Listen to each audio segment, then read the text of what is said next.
அனைவருக்கும் வணக்கங்க. இன்றைக்கி கருவேப்பிலை குழம்பு வைக்கலாம். எப்படி வைக்கிறதுன்னு பார்க்கலாம் வாங்க. 2 ஸ்பூன் சீரகம் போட்டுக்குங்க. நல்லெண்ணெய் ஊற்றிருக்கேன். சூடானோன்னு சீரகம் போட்டுக்குங்க. சீரகம் பொரிஞ்சோன்னு 1 ஸ்பூன் சோம்பு, 1 ஸ்பூன் மிளகு,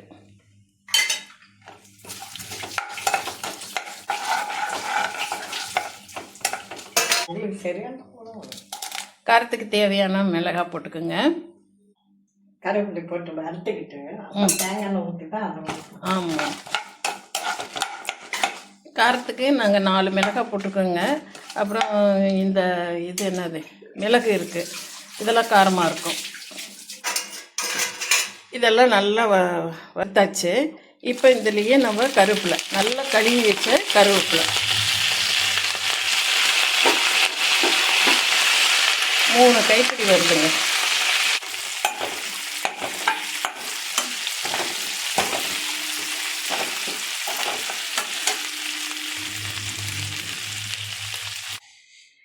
கருவேப்பிலை, சீரகம், சோம்பு, மிளகு, வரமிளகாய் எல்லாத்தையும் நல்லா வறுத்து நல்லா படப்படன்னு பொரியிற மாதிரி வறுத்து எடுத்துகிட்டு வாங்க. இதை ஆறட்டும். ஆறினோடனே மிக்சியில் நம்ம அரைச்சிட்டு காட்டுறோம். இப்போ நம்ம கருவேப்பிலையை அரைச்சிட்டு வந்துட்டோங்க. இப்போ தாளிச்சுக்கலாம். தேங்காய் எண்ணெய் விட்டுருக்குறேன். கொஞ்சம் கடுகு போட்டுக்கோங்க.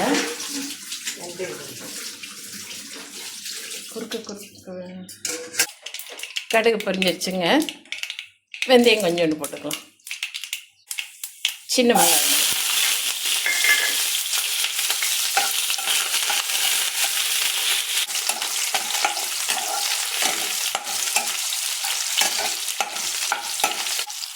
பூண்டு போட்டுக்கோங்க.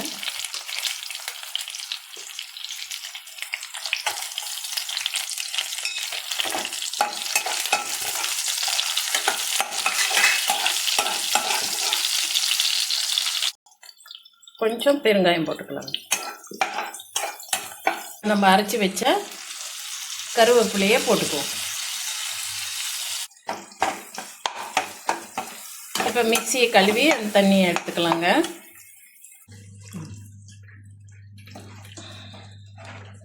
இன்னும் கொஞ்சம் தண்ணி ஊற்றிக்கலாம். புளி ஊற்றணும். ஆமாம்மா, புளி ஊற்றணும்.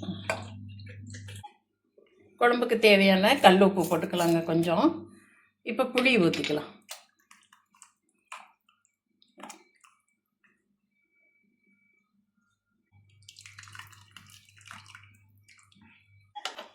புளி ஊற்றிட்டேங்க. இது நல்லா சுண்டட்டும். இன்னும் கொஞ்சம் தண்ணியை சேர்த்திக்கலாம். சரியாக இருக்கும். இது நல்லா இப்படி எண்ணெய் பிரிஞ்சு வந்துருச்சு. டேஸ்ட்டும் நல்லாயிருக்கு. நீங்களே இது மாதிரி செய்து பாருங்கள். பிடிச்சிருந்தால் லைக் பண்ணுங்கள், ஷேர் பண்ணுங்கள், சப்ஸ்கிரைப் பண்ணுங்கள். தேங்க்யூ.